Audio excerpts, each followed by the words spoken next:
review. Listen, I'm really, truly sorry that I have to redo this live video again. It's because somehow I got interrupted. Eventually, unfortunately, the Facebook Live thing sometimes has a tendency to just come off of me. So, eventually I have to redo it.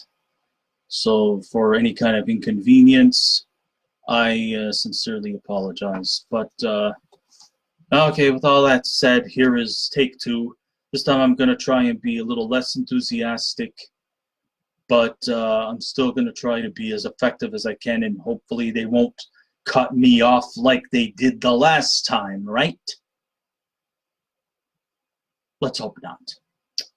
Anyway, here we go. This is the 1989 movie Steel Magnolias. It's a comedy drama that runs for 1 hour and 57 minutes long. It is directed by the late Herbert Ross. It is produced by Ray Stark, Andrew Stone, and Victoria White. It's based off of the script by Robert Harling, and it is actually based off the play of the same name by Robert Harling, and he dedicated this movie to his late sister, and it's a very kind gesture, a nice homage to a loved one, and truly inspiring, nonetheless. The score was done by George Delarue, the cinematography by John Alonzo, and the editing was done by Paul Hirsch. And the stars of the movie are Sally Field.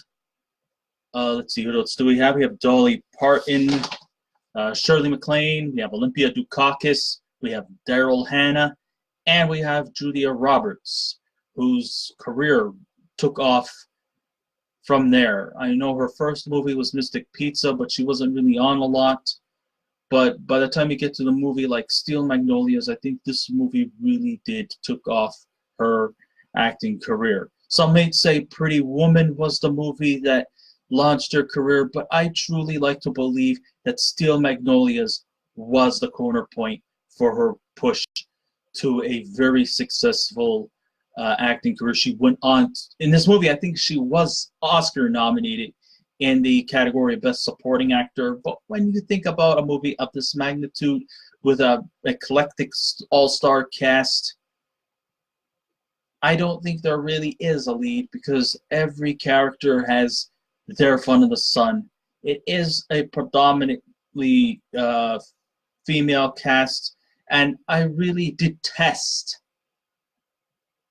a name that they refer to as chick flicks. I hate that name.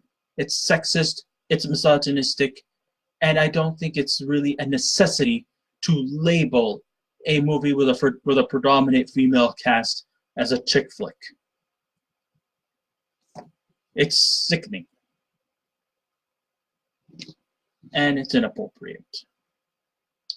So make no mistake about it, I like to be entertained. There's absolutely no denying that. Whether stage, screen, or social media, if you entertain, you leave me with a smile on my face. Now, we all love to see the happy, perky Eric Carruth, right? Nobody wants to see the drab, miserable Eric. And believe me, I've been in many stages where I've been miserable. Haven't we all? But no, I digress. Between stage and screen, because I like to specialize in reviewing movies, screen is definitely my top priority. Not that I have anything against theater. I would love to review a theatrical production too, but it's actually a lot more harder to critique theater than movies, because theater,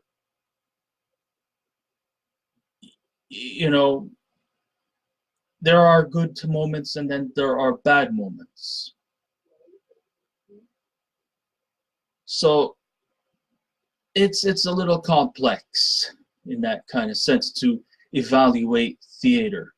And being that, I've been with theater for a myriad of years, I just don't want to go in that kind of direction because I respect the work that theatrical actors do. But because, movies are a little more universal, that's kind of the reason why I prefer to review movies over theater. But I also seem to also like it when a theatrical production makes its transition to the movies. Because I sometimes often like to question myself if whether or not a movie can measure up to its predecessor, which is the theater. And in this case of Steel Magnolias, it made that transition from a 6-character theatrical production to a more wider, expansive movie. You actually get the feeling if whether or not it had what it takes to be a theatrical success. You have whether you start off at the theater, but does it have what it takes to make it to the big screen? Will it be just as successful? And to me, I think Steel Magnolias made the transition from the theater to the big screen. I would have to say, hell yeah. It made the transition, and it did brilliantly. I think this was a really, really brilliant adaptation from the stage play. And I got to give a big hats off to Robert Harling for dedicating this movie to his late sister. And if just by me saying that alone, if that does not put a tear to your eye, I don't know what does.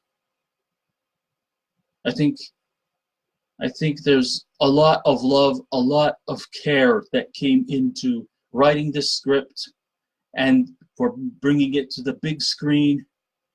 I think you actually see a lot more love and care, because a lot of love and care was put into this movie just as much as it was put into this play that it was originally based on. So the movie goes a little something like this. Set in the small village of Louisiana, where every character in this movie, they all sort of speak like this. Because in this little old town in Louisiana, each and every one of the characters, I do declare, they all sort of speak like the way that I'm speaking right now. Now, I know that this may sound like a little bit of a stereotype, but listen, I say listen good, boys and girls, because each and every one of them in Louisiana, they all sort of sound a little like the way that I'm speaking right now. But as of right now, I'm going to stop talking like this and just simply go back to my regular voice. This is my real voice now. But, I know it kind of sounds a little bit stereotypical that everybody in Louisiana sounds like just like the accent that I just put on right now. But I digress. That is a bit of a cliche. I don't think everybody in Louisiana talks like that. But in this small town where they live, everyone has that little toll twang. Okay, so the opening scenes we have is the eve of Shelbie Eaton's wedding. Shelbie Eaton was played by Julia Roberts, and she's about to get married to this rich lawyer by the name of Jackson Latchery, played by Dylan McDermott. She and her mother, McLaine, of course, prior to their wedding, they decide to go get their hair and their nails done at a local saloon owned by Truvy Jones, played by Dolly Parton.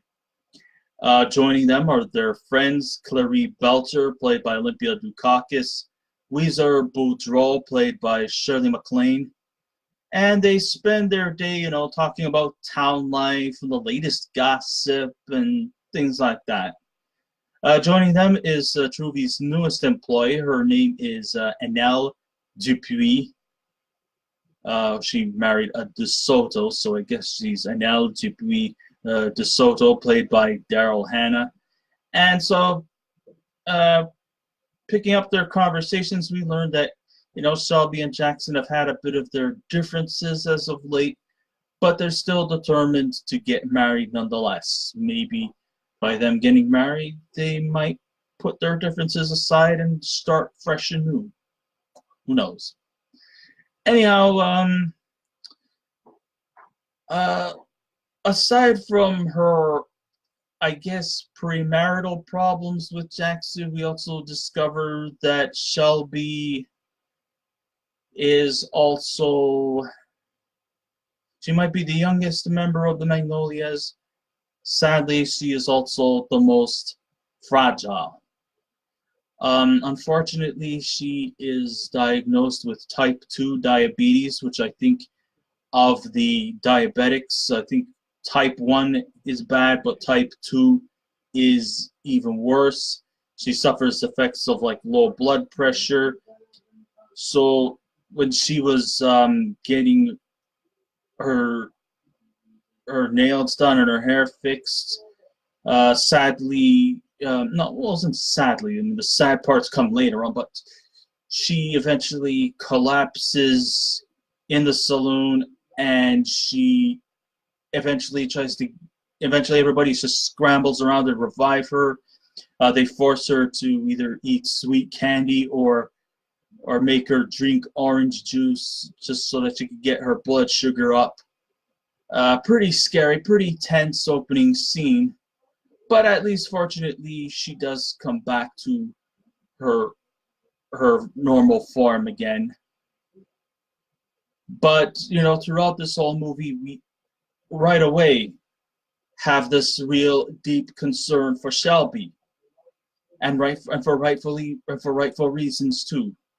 It is a little bit painful to watch at times, and I think throughout this movie we do get this deep concern. But don't let this fool you too much. This movie is not all entirely drama. It's not disease of the week type of drama where you have to spend the whole 2 hours crying. Because I'm going to tell you something. The comedy definitely, truly outweighs the drama. I would probably say maybe roughly about 75% of it is comedy. Maybe the other 25% is drama, and then 5% is tearjerker.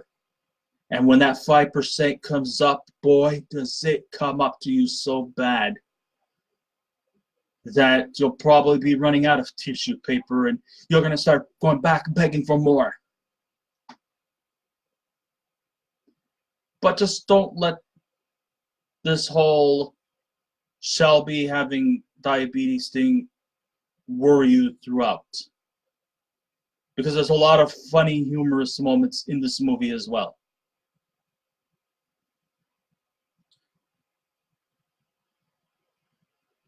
We also, aside from getting introduced to the characters, we also get the invitation to explore further into the lives of these women who are both very happy, who through their happy and sentimental times, we truly care about them the whole way through.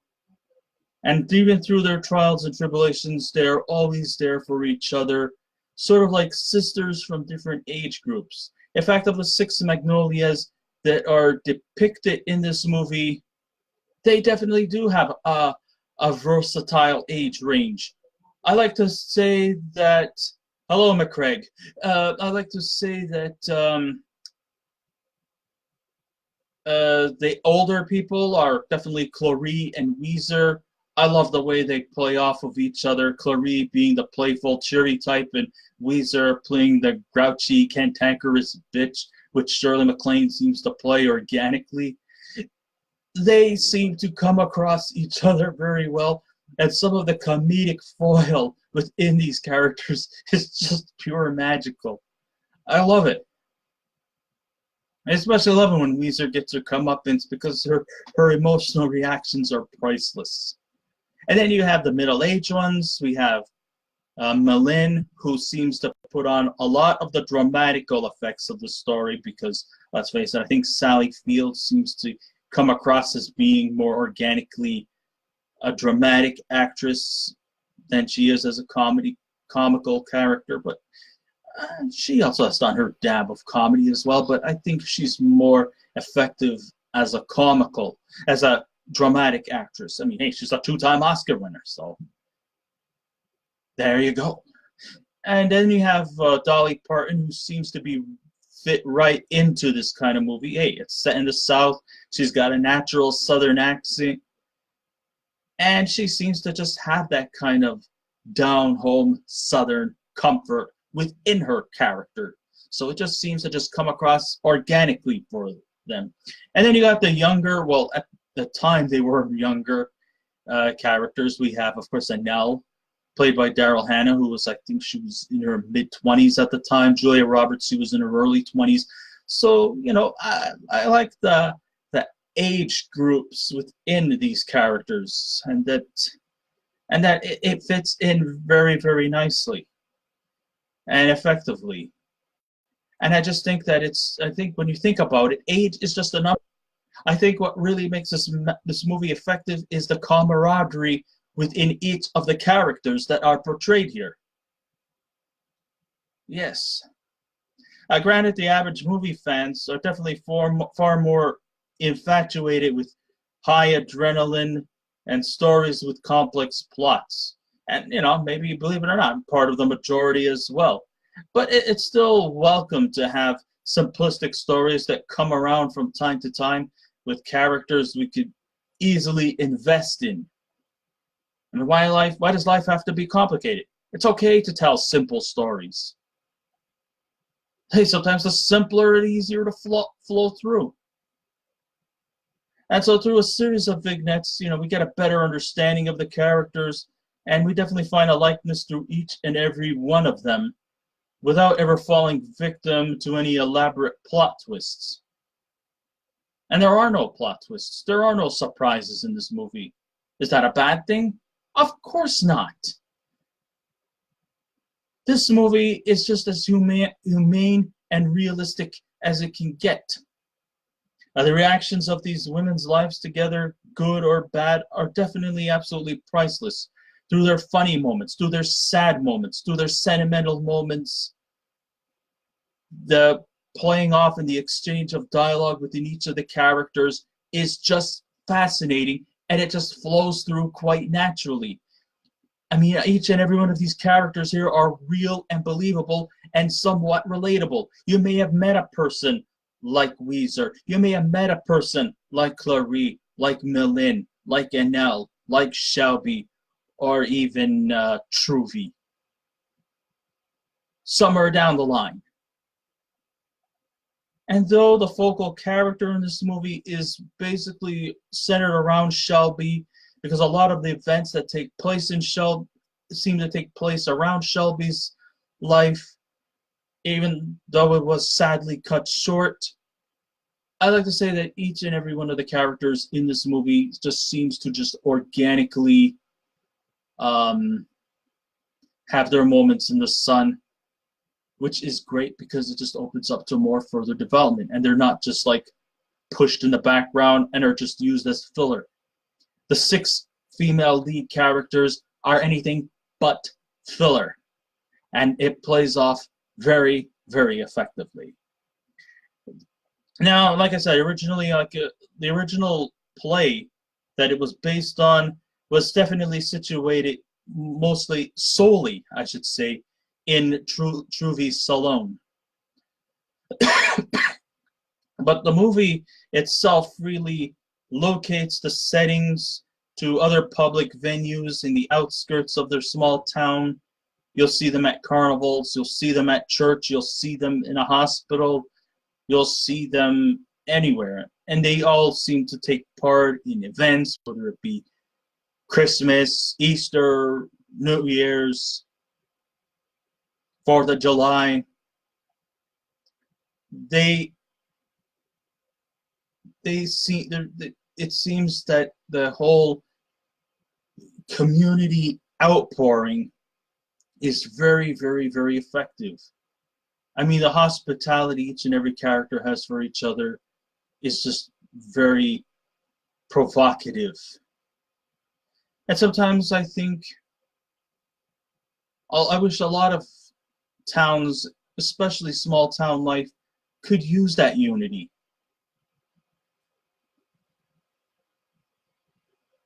But you just don't see that very often anymore. Instead, a lot of towns that you go to, there's quite a lot of divinity. And sometimes divinity can lead to misfortunate hostility. And you can always bring unity together if you do live in small towns. All you just gotta do is love and care for each and every one and for everyone, and stick by their side. Even if you don't particularly naturally like a certain individual, it's always good to actually be there for them. Through troubled times, we all sometimes need to sort of stick out and lend a hand. Now, the majority of the film is still set at Truvi Salon, which is based on the play Robert Harling, who also wrote the screenplay the movie is based on. The dialogue is definitely memorable, with plenty of humor, and at times it can also be very touching. Even the comical moments have some touching moments. But when these women celebrate, they touch upon a myriad of topics. Some may be gossip, but nothing cringeworthy. And they touch upon a myriad of topics. Some may be gossip, but like I said, nothing cringeworthy. It could be about the town, about the people, the love. And the talk is presented, with sincerity, whether talking about others or themselves. It prevents itself from being just another face in the crowd when it comes to movies with a predominant women cast. The nice thing about Steel Magnolias is that it never portrays Southerners in a negative way. They are loving, caring individuals, and they don't come across as being yokels. They don't seem to come across as being illiterate or even racist. You know how many people often like to ostracize Southern Caucasians? Yes, the movie is predominantly Caucasian. Still, that doesn't necessarily mean it's a bad thing. Maybe it's just the community that they live in is predominantly Caucasian. I got nothing against anybody. I'm non-judgmental. But still, nonetheless, I didn't hear any kind of racial discrimination in this movie. The comedy is actually played out in a more subtle, intellectual manner. There's no potty humor. There's nobody getting hit in the face with an iron. There's no Home Alone type comedy where Kevin tries to kill the bad guys here. No, there is some slapstick moments, but it's actually played out to more subtle effects. Most of the humor comes from clever quips and one-liners, and nothing about somebody getting hit in the face with a pie or anything like that. Sure, there was a scene where Weezer picks tomatoes and she accidentally sits on her bag of, actually it wasn't potatoes, it was tomatoes, sorry. And she sits on her bag of tomatoes, and she unfortunately, she gets squashed tomatoes on her pants. That's probably about maybe the only slapstick moments. Most of the dialogue is just it's subtle, it's humorous. Sure, there are one-liners, and yeah, you could probably sit back and enjoy the good laughs in this movie. Because let's face it, like I said, the comedy outweighs the drama here. It's not all entirely sentimental. Although, yes, it is definitely a far cry from being considered a masterpiece, Steel Magnolias is definitely way dependent on dialogue from Herbert Ross, which is a good thing because it also opens ways to character development. It's still a clever story, and it's never bogged down with clutter. The acting is very impressive with a variety of emotional depth, especially from Sally Field. Shirley McLaine, of course, is the best in the comical area, especially when she gets her comeuppance. And she's definitely the scene stealer and is quite notorious at being. Like I said, I don't know if she's actually like that in real life. You would have to ask her brother, Warren Beatty. Maybe he'll probably tell you a few things or two. And I know how honest he can be. If there was a real red herring about this movie, it was the unnecessary use of an epilogue as the curtain closed. There was no need for that. I like the message of hope it delivers to you, but I just don't need it to be like sugar-fed to us. That's basically the only major quip I have. And it's even not that major at all. But we really needed a more uplifting, happy moment after an incredibly emotional third act. And boy, this emotional third act was really gets to you. It really pounds at you. I especially cried after Shelbie's death, and when McLaine breaks down, after burying her daughter, you can understandably know that she is very distraught and very upset. And you just want to just go right up to her and give her a big hug. Because, we feel for her. I mean, it's not natural that a mother should bury her daughter. Yes, I know that it does happen in life, but you really feel bad for her. I feel bad for Sally Field's character the most. I feel also bad that the child is going to have to spend the rest of his life without a mother unless Jackson eventually remarries, but still, nonetheless, it's heartbreaking. And she's emotional and she's sad, and we understand, and we want to support her all the way through. And when she breaks down, it makes me just want to say, Oscars, give Sally Field that Academy Award. She needs it. That should be hers in the bag right there. That scene alone. But instead, what irks me a bit is that the movie does cop out by injecting ideas of another movie in the making instead of just wrapping up the film and letting the characters move forward with their lives. No need for the epilogue. In spite of that shortcoming, Steel Magnolias has definitely aged gracefully, and it created a great story with larger-than-life characters, with memorable scenes, one that we'll remember once the end credits begin. I really gotta say, this truly was a great movie. It does hold a special place in my heart. It goes to show you that the playwright really had a lot of love and care for his sister. And even though her life was cut short due to her illness, I still like to say that this movie will touch you. It'll generate a lot of laughter, it'll generate a lot of tears, but in the end, this movie is definitely highly recommended for those who love a good comedy and a drama, and it doesn't dumb you down, even though the story is simplistic. And it's very effective in storytelling, great character development. The performances were all very good.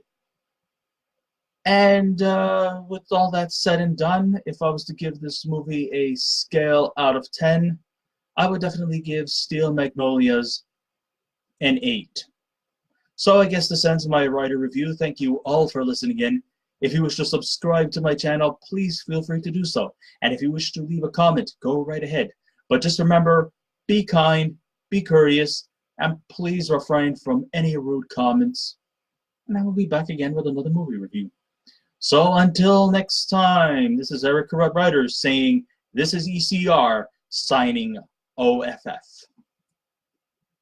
Take good care of yourselves and each other, and I'll see you around. Okay? Goodbye.